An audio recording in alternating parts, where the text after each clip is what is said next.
Welcome to Spirits Podcast, episode 29, Our Lady of Guadalupe with Catherine Addington. That was good pronunciation, Amanda. It's the U.S. way to pronounce that Mexican word. But guys, we're gonna learn so much history. Oh my god, I love this episode. And you're gonna hear someone pronounce things so much better than us. Yeah, Catherine actually speaks Spanish. Yeah. So that's good. Also, we recorded this almost a year ago. Was it a year ago? No, it was like 8 months. 7 months. Last summer. August? Last summer. Last August. So Catherine, thank you so much for your patience and for being a wonderful spiriter and spirit supporter. But we may be a little bit looser and more goosier than you're used to. Certainly goosier. So Jules, what were we drinking? Catherine brought some booze. She did. Brought some nice-ass mezcal. Yeah, so and really I think it's my first time drinking it. It was a taste that I did not anticipate, but I really liked it. Smoky tequila all the way. Yeah, it wasn't just like an alcohol burn. It was an alcohol burn with flavor. Like a good cigar. I haven't had that, but I trust you. Okay. Thank you guys so much for taking our survey too. You guys showed up, filled it out. We hit our goal in like 2 weeks.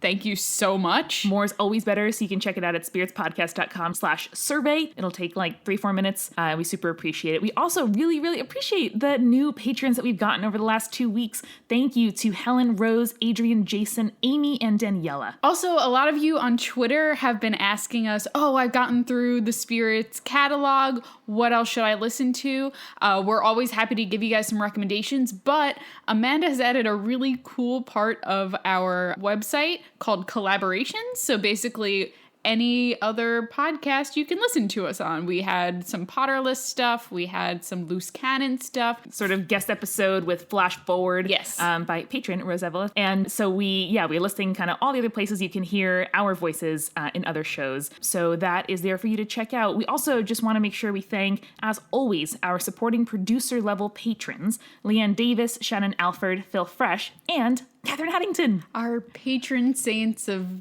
boozy delights. Nice. Oh, such a good pun one. there. I think that's about it. Yeah. All right. Well, folks, enjoy Spirits Podcast episode 29, Our Lady of Guadalupe with Catherine Addington.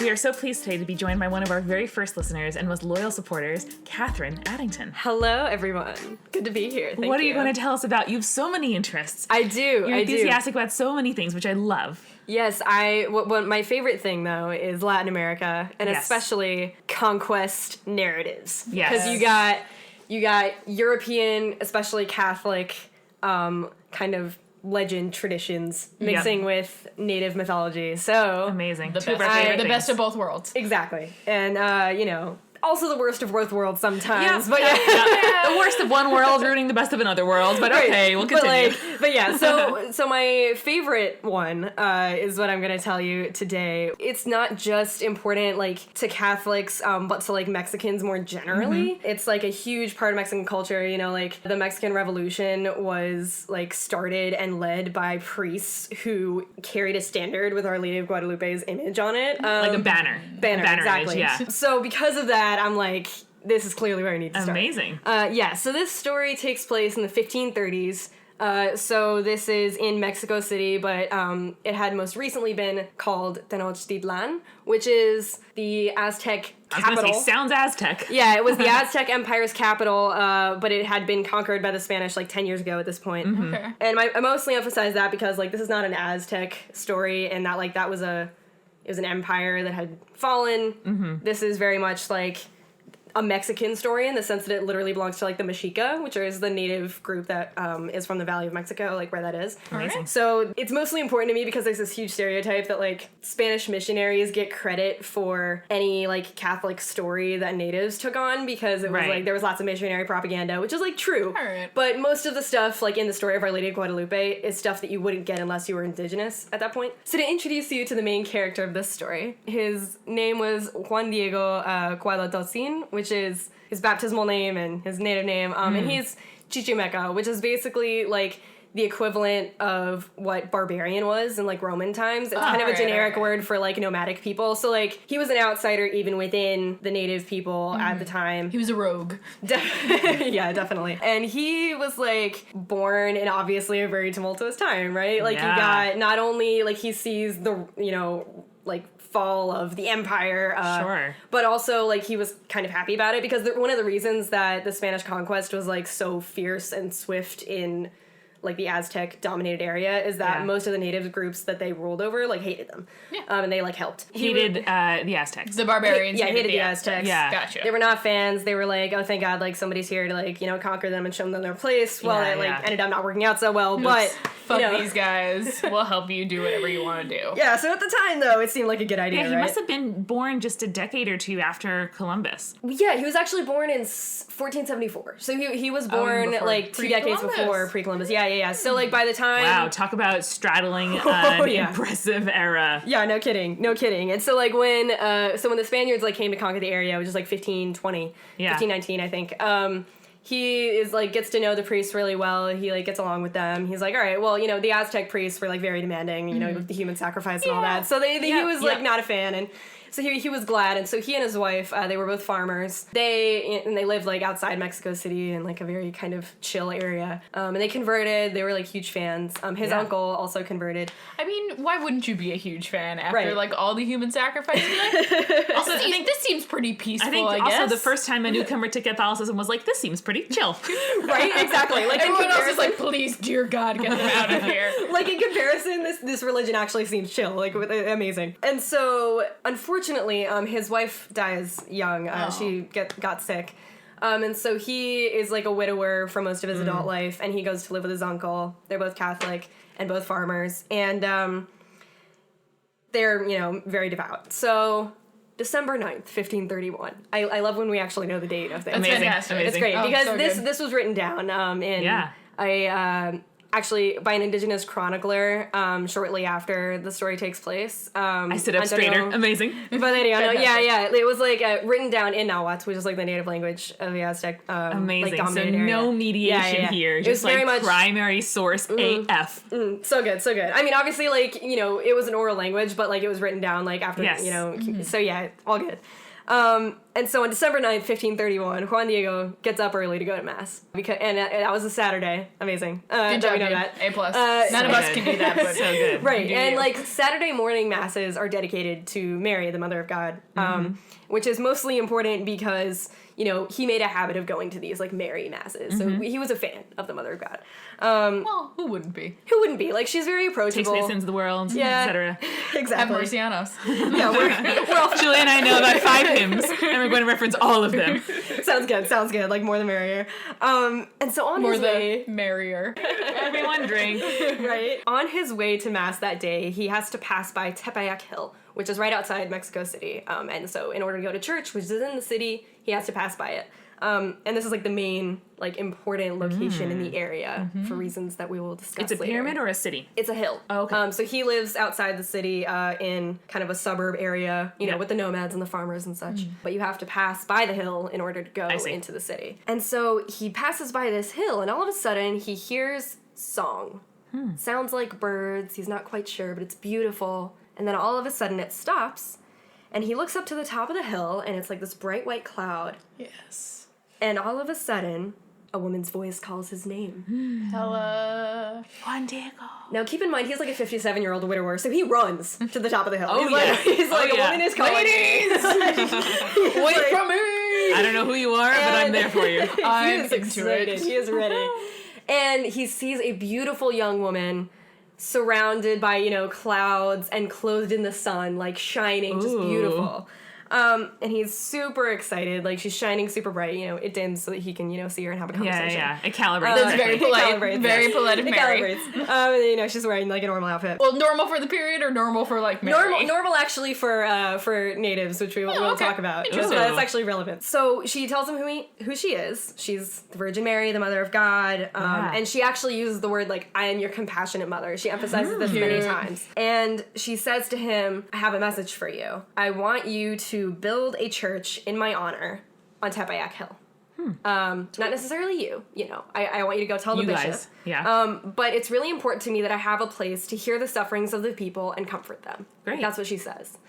Gorgeous. Wonderful. Yeah. It's so beautiful. So nice. Yeah, and so she says, okay, the best thing to do would be go back into the city as you were planning to, and after mass, go talk to the bishop. he will get this done. I love that she's instructing him on like the social engineering, like political aspect. Like, not Exactly. just like, okay, do this. Like, okay, so you talk to this guy. He's gonna get you through planning. Then you gotta get the architect. Right, exactly. Yeah. She probably has plans. Once you know. have all your permits, you can Yeah, start going. it's like when you're planning a vacation with friends and you're like, we should go to New Orleans, and then someone's like, okay, no, but which weekend works for you? Like she's taking it one step better. Yeah, She is, knows okay, the- so I'm booking the hotel. Yes. So he goes straight to the bishop. The bishop is Juan de Sumaraga, and he is struggling. People have been not enjoying the Spanish rule over the area, shall we say. He's definitely he's got a tough sell, Yeah. let's face it. And like a well-earned, difficult PR problem. Yeah. And so he has a lot going on. He doesn't really have time to entertain the crazy stories of this like man who says he has seen Mary and like has a church. And he's to a build. Spanish bishop or a native bishop? Spanish bishop. He's from Castile. And so he's like, go home, see you at mass next week. Like, I'm not some dealing rest. with this. Sleep it off, buddy. You have some sunstroke. Yeah. And he's like, all right, somebody's drunk again. Like, what's going on? Please don't come to mass drunk. Like, this is a little inappropriate. It's Saturday morning. And so as he walks home, he passes by Tepeyac Hill again. He sees the woman appear again.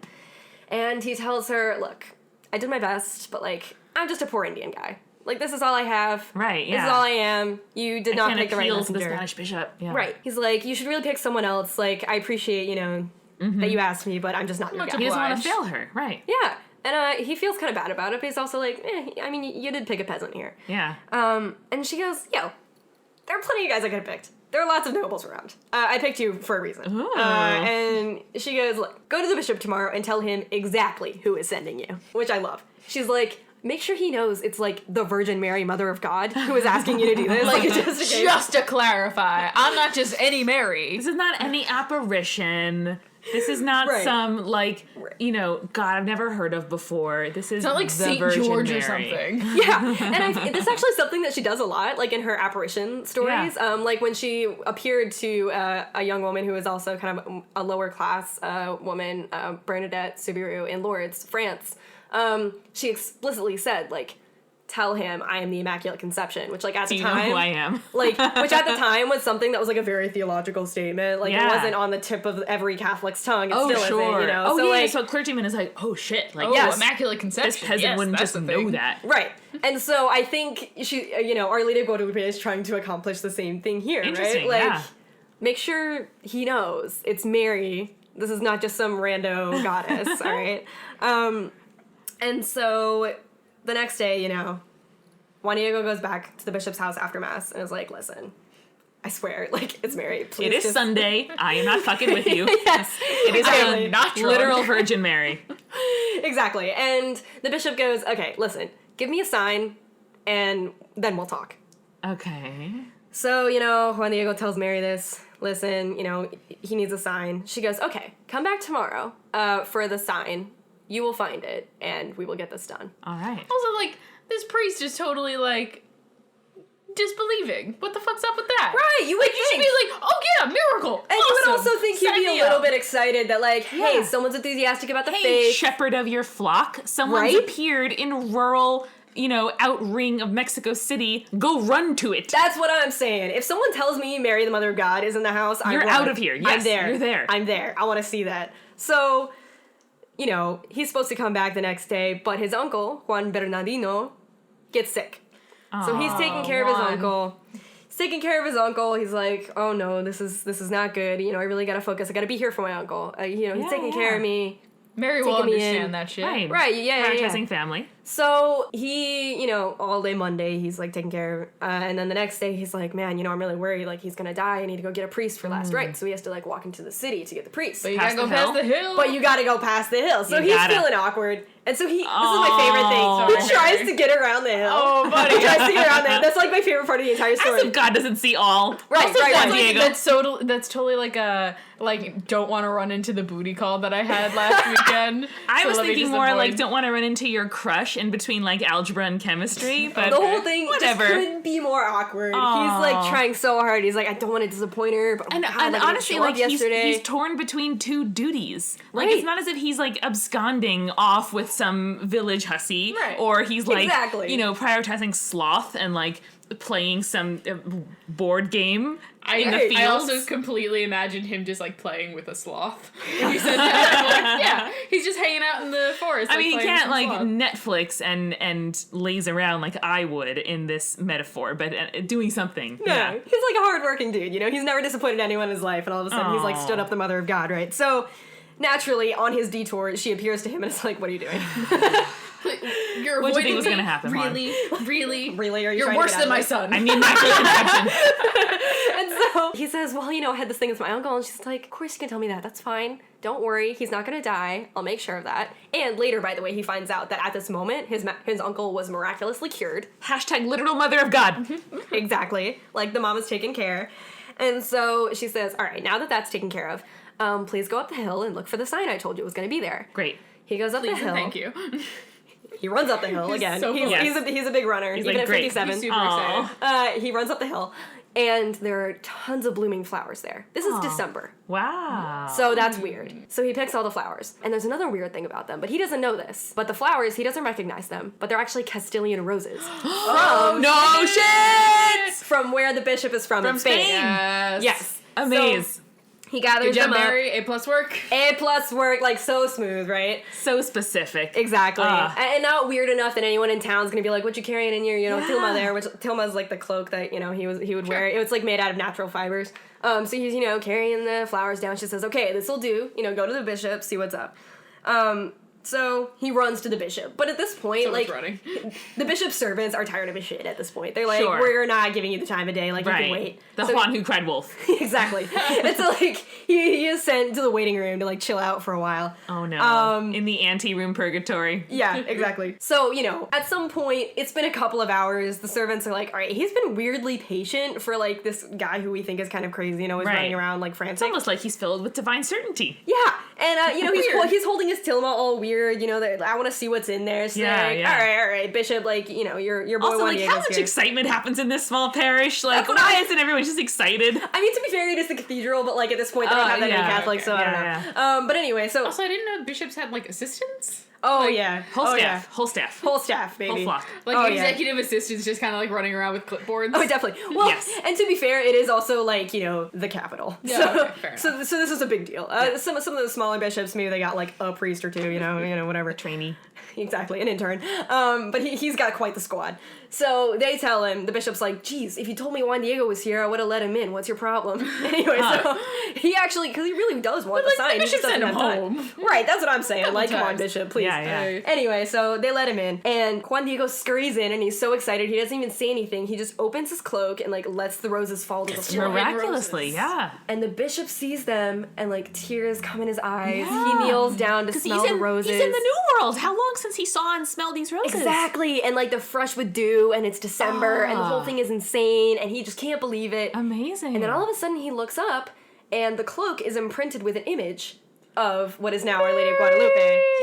Yes. And this image is so amazing. And this is why, like, she is so famous now, is because, so she's clearly mestiza, which is, like, mixed race. Yeah. So she's clearly, like, has both European and native features. She's Nice. definitely darker skinned. Into it. And she's wearing, like, a floral pink tunic, kind of, with, a mantle that looks like the sky. It's, like, star-studded. A small black sash. And she's surrounded by rays of light that actually kind of look like a maguey plant. So, like, that's where it's like the agave plant. And Oh, you get cool. pulque from it. And that's, like, the sacred beverage that they would use, like, ceremonially. Nice. So now, it's funny, because it's pulque is usually what you call it. But it also has the nickname of the milk of the virgin now, because it's, like, associated with this. Slightly awkward, but I get it. Exactly. Like, and it's that perfect kind of, this is sort of awkward, but also reverent, like, Yeah, just yeah. perfect, like, in-between place that this entire That story lives. awkward Catholic place where we all live. Exactly. It's, like, the most Catholic thing ever. Like, really? It's kind of sensual, but Aw. okay. And she's standing on a crescent moon, supported by an angel. She's, like, holding her hands in prayer, looking down, like, It's a very compassionately. specific Yeah. image. It is Very a specific elaborate image, vision. and I will explain to you, like, why that is, because a lot of these elements are stuff that, like, a bishop looks at this and immediately sees Mary, because there's lots of biblical references. Right. So, like, you know, a woman clothed with the sun and the moon and the Yeah. stars, like, comes from Yeah. Revelation. You know, with the angel, obviously, it's, like, very Yeah, the Catholic. herald. But almost everything else about it is, like, super native. So cool. Hella. Which, like, we will get to. But just to, like, let you know what happens, you know, the bishop says, wow, okay, Mary, I get it. Sorry I doubted you. And he goes. We're good to go. Yeah, they build the church on Tepeyac Hill, just as asked. The tilma with Mary's image on it is displayed for everyone there to see. It's still there, 500 years later. Wow. Which, by the way, We're gonna have to Google the image later because I'm super fascinated. Yeah. Oh, totally. And here's the.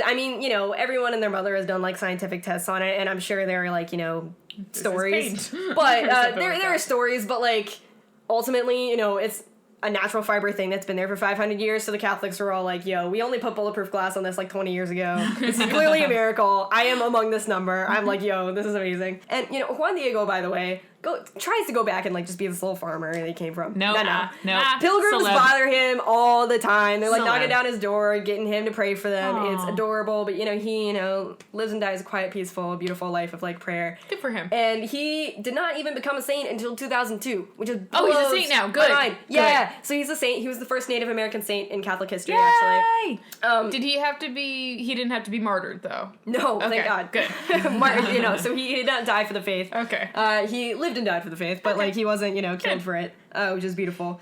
And meanwhile, unprecedented numbers of natives are converting. Yeah. And we're like, Well, no okay, shit. so what is this about? By the way, so Our Lady of Guadalupe and Juan Diego both have feast days now. One of the day that she first appeared to him, and the other the day that the bishop finally agreed, and they're 3 days apart from each other in December. Aww. And so every year, especially in the United States, because it's a huge feast here. Pre-Christmas fasting. Exactly. You in the middle of Advent where you're preparing for Christmas and it's all very somber, you get this beautiful, just Aww. America, Catholicism celebration. Yes. It's great. Disclaimer, there are a million interpretations of Aztec mythology and this image, but this is the one that makes the most sense to me. Bring it. So the first thing you need to know is that Tepeyac Hill, where all of this operation took place, was originally the site of a pre-Columbian temple to the goddess Tonantzin. Yes. What was she all about? Yeah, so she is kind of complicated in that she's not, the word Tonantzin, implies a person, but she's more of a personification of, the idea of female divinity. Sure. Because Awesome. it's an honorific title, meaning our mother. So in the sense that someone goes to pray to Tonantzin, it's either they're saying, they're using it as a nickname for one of their favorite goddesses that they're going to go pray Right. to, or in a sense they're praying to, all mother goddesses. It's this primordial kind of... So into it. Yeah, Mother Earth idea. Right. Yes. Mother and- help me, whether it's yeah. specific or general. Mama. Exactly. She's a personified umbrella deity. And so, or more godness. And so because of that, people call, when, Mary, Our Lady of Guadalupe there, people started calling her Tonantzin Guadalupe, because that's just what you call it. Amazing. Tonantzin is the thing you call a female Yeah. goddess. Yeah. Naturally, Native Christians, this made total sense to them. It wasn't a problem. The Europeans are she's not a goddess, she's just a human, calm down. So they get in fights about this, which is another reason why, this is very much a native story, because the European priests were actually kind of pissed about this. They're not into it. They're not Makes it into much better. But at some point, it's so popular that they just kind of can't say, stop Yes. worshiping her. Right, we're not going to say no to our fastest growing and also largest No, segment exactly. of the faith. Exactly. And so, when Mary tells Juan Diego, please build the church at this hill, the natives are hearing that and thinking, oh, Tonantzin wants us to rebuild the temple. The Spanish are hearing, oh yeah, we want to conquer that temple area. So it totally works for everybody. It's a total win-win and lose-lose. Amazing. Yeah. Amazing. Depends on who you ask. Right, exactly. And so this particular temple on Tepeyac was most likely in honor of the goddess Coatlicue. So, Tonantzin Coatlicue. But her name means serpent skirt. Yes. Yes. And so, like Mary, she is mostly revered because of the importance of her children. And like Mary, she had a very untraditional experience of pregnancy. So, instead Amazing. of Holy Spirit... I need to know everything about this right Instead of the now. Holy Spirit, Coatlicue was impregnated by a ball of feathers that fell on her while she was sweeping a temple. Fantastic. Oh my god. So good. Also, when There's you a- think about dust mites and infection, Oh no. it makes a certain go amount of there. sense biologically. Don't Is go all I'm there. saying. All I'm saying. Pollination, there's certain natural parallels. Sure, and I respect that, but there is a disproportionate amount of focus on sweeping temples, in Aztec mythology, which is great because it just goes to prove That shit the gets whole dusty. thesis, which is Native Americans have actual hygiene standards, and the Spanish totally don't. So when they hear all these stories, they're like, "What the hell are you talking Yeah. about?" What do you mean you don't have a temple sweeper? Exactly. Come on, people. Exactly. I can't even imagine how dirty the church is. That's not having someone to tend for the fire, in Greek mythology. Right. Someone's got to be watching this shit.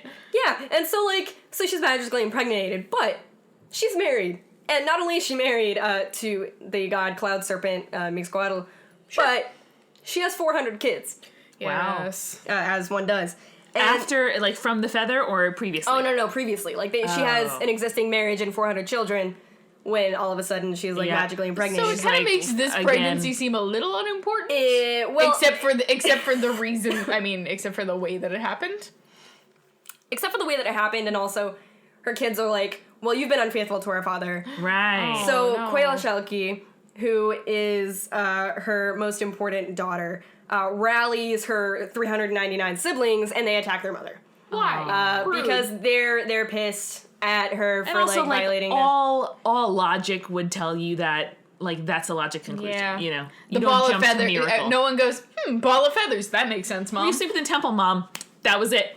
Right. And so in the attack, the preferred method of execution was decapitation. So prepare yourself. This is a violent story. Welcome to the Aztecs. Welcome to Aztec Also, life. I mean, quite efficient. You can't blame them. It's efficient, exactly. And so at the exact moment that they decapitate Coatlicue, her son emerges from the womb, fully grown and ready for battle. Athena style. Athena Oh, like style. the little man baby Jesuses that we see in the Renaissance painting. Exactly like Ugly We Baby. don't know how to draw real babies. We're just like, oh, it's a small man. Yes. That makes And sense. so this son of hers is Huitzilopochtli, and he is the god of sun and war. He is actually like the sun, but he's Wow. also the god of That's war. a That sounds straight up very awesome important. combo. He is extremely important, and so he gets right into it. He starts by cutting off the rebel daughter leader, Quail Oh my god, Shawty's just head. right there? right there. Like, where does he get a thing from? Who Sword? cares? Who cares? Maybe Out he of- rips it off. Let's not talk about it. Oh, So, yeah, probably. Yeah, no. yeah. So he gets rid of her head and throws it into the sky where it becomes the moon. Yes. Yes! A+ good work. And then he does the same to many of his brothers and sisters who become the stars.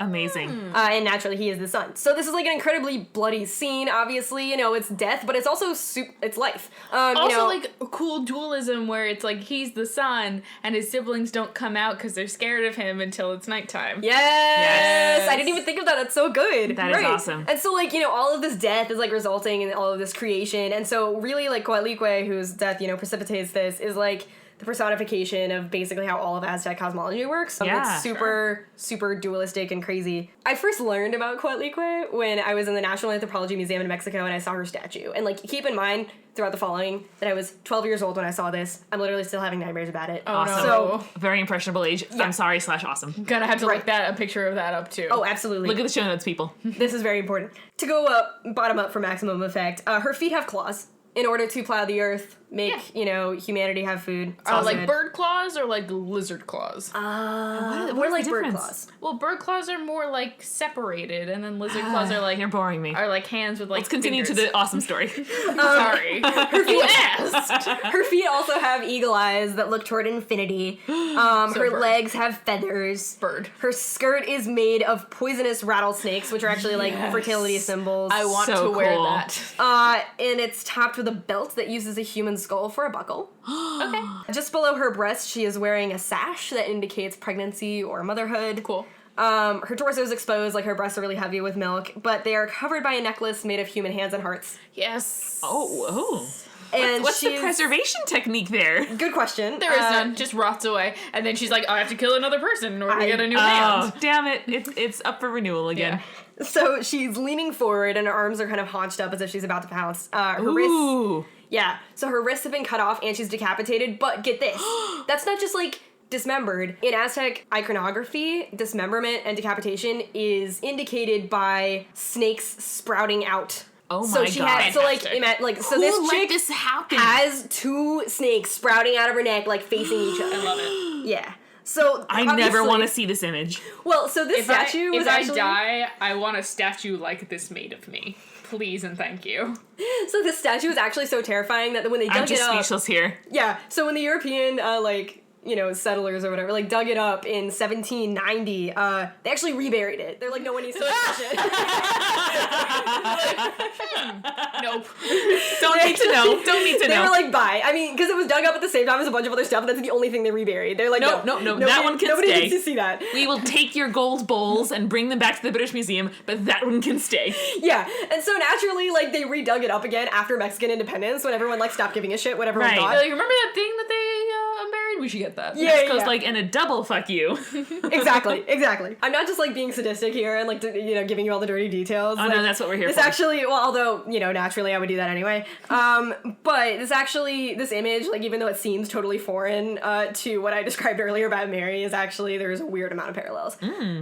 So first, like, Coatlicue was venerated at Tepeyac at that temple primarily around the winter solstice. Cool. And Which, December December, is when, yeah. The appearance happened. The pregnancy belts, the sash, is also in Our Lady of Guadalupe's image. Her sash?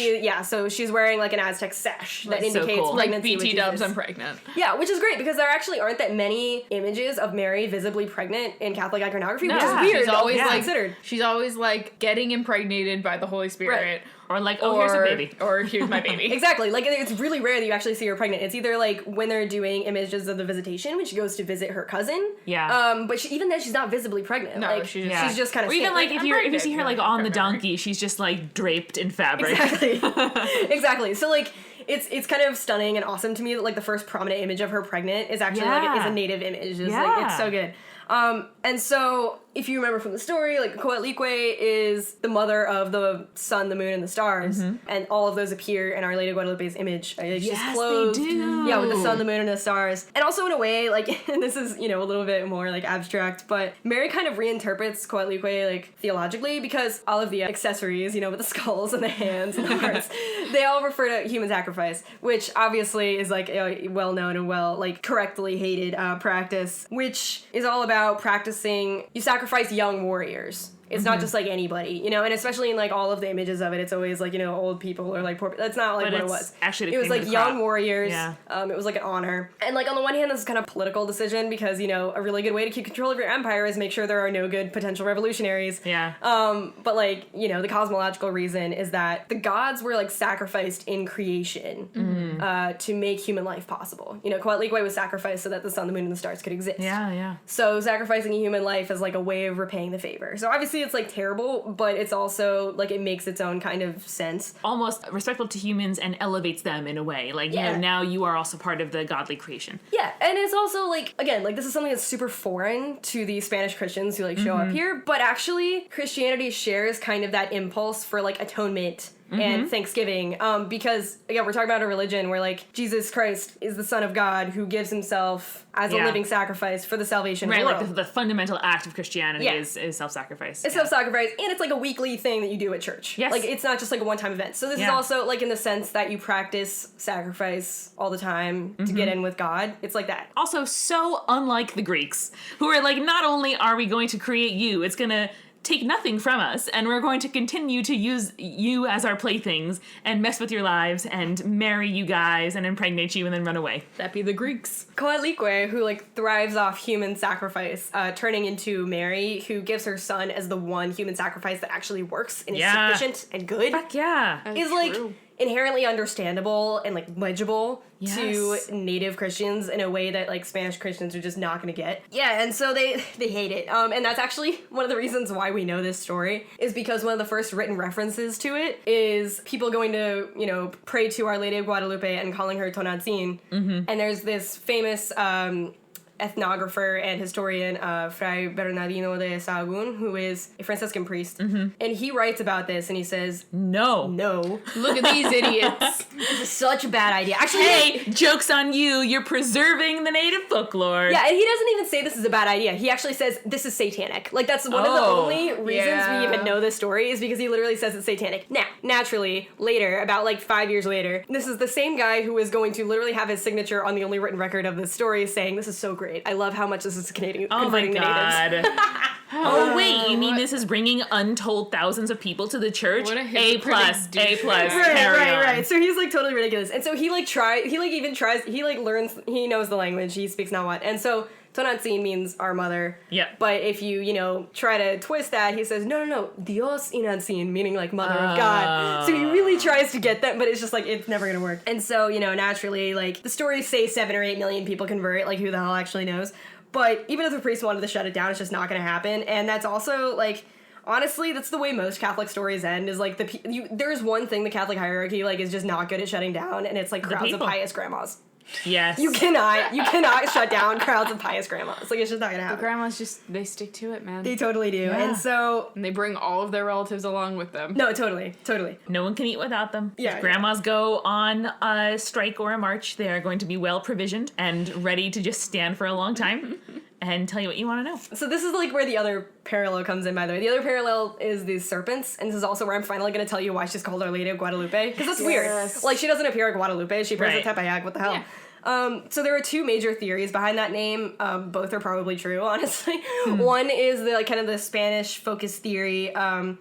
So as you can imagine, Spanish priests were not used to seeing Mary with dark skin. They probably weren't cool with that. They were probably surprised. But there was one dark-skinned Mary that they were very familiar with, which was Our Lady of Guadalupe back in Spain. The Guadalupe River is in Extremadura, which is in the middle of Spain, where the bishop in this case is from. And that monastery has a statue of Mary who's very dark-skinned. There are a few European Marys who are, like, famously known as, like, the Black Madonnas, because they're one of the few dark-skinned, like, depictions of Mary. So that monastery of Our Lady of Guadalupe in Spain is, like, it's literally where Hernan Cortes was from. It's where, like, a lot of the conquistadors came from there, and that's where, like, Ferdinand and Isabella signed, like, Columbus's commission. Yeah. It's so where sort of everyone like prayed social for the and Americas. political clout, you know, sort of like legitimize the Black Madonna. Not only that, but it was, like, very explicitly connected with, like, the American conquest. Yeah. It was like, this is where we have prayed to Mary for the Americas here, and now the first Mary we see in the Americas is dark-skinned. It must be her. So they Makes call it sense. that. But the Nahuatl focus theory, which is, like, the native focus theory, and this is, like, the parallel to Coatlicue comes in here. So Guadalupe is basically, like, a Spanishized version of the Nahuatl word Guatlasupe, and that means she who crushes the serpent. Fantastic. So good. Best name. So much better. So much better. Like, Also objectively better. checks out. Like, Also checks anyone out. would hear the parallels between those two. Exactly. So, like, not only is it crushing, like, Coatlicue, where's the serpents, whatever, but the most important Aztec god, like, in everyday life is the god of the Aztec priesthood, who is Quetzalcoatl, who is literally a serpent. Like, it makes so much sense. He's the flying serpent one? Is that The feathered serpent. Yes. There are quite a few serpents going on. As We'll you have to guess. come back for a special on serpents of the Americas. Absolutely. Serpents in the Americas are, like, fierce. But it's, you know, it's also a biblical reference, because, like, obviously the devil is, like, symbolized by a serpent in Genesis. dragon. And not only that, but, like, literally in Genesis, you know, God says to the devil serpent, like, I will put enmity between you and the woman. And so, literally, like, it makes so much sense. It makes so much sense. And, like, yeah, as you said, you know, the thing with Revelation, it's just, like, it's so biblical, this whole And thing. like so much more badass and also useful than a Medusa-style snakes as hair. Who wants snakes as hair? Nobody. Who wants like a snake utility belt skirt? Everybody.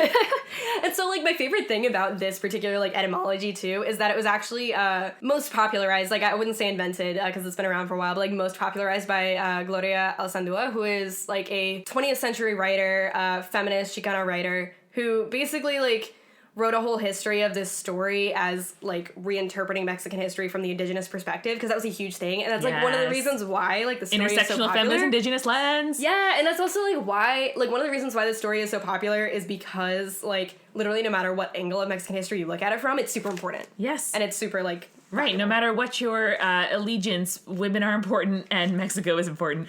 Yeah, exactly. And, like, just before we finish, like, I want to mention, like, my fave thing about the story, which is that, like, I mean, the way Mary and Juan Diego talk to each other, like, as I mentioned before, is really beautiful. He actually starts out, because, like, he's a 57-year-old, and Mary of Nazareth is a teen mom. Yeah. So he actually starts out... I always forget that she's a teen mom. Yeah, she's a teen mom. And I kind of picture, like, MTV, like, Right. children making bad totally. decisions. No, totally. And so, like... He starts out by calling her my youngest child, my daughter, and immediately she turns it around saying, no, my youngest child, my son, like, I am the mother, right? It's really beautiful, and it's also... Also, like, no.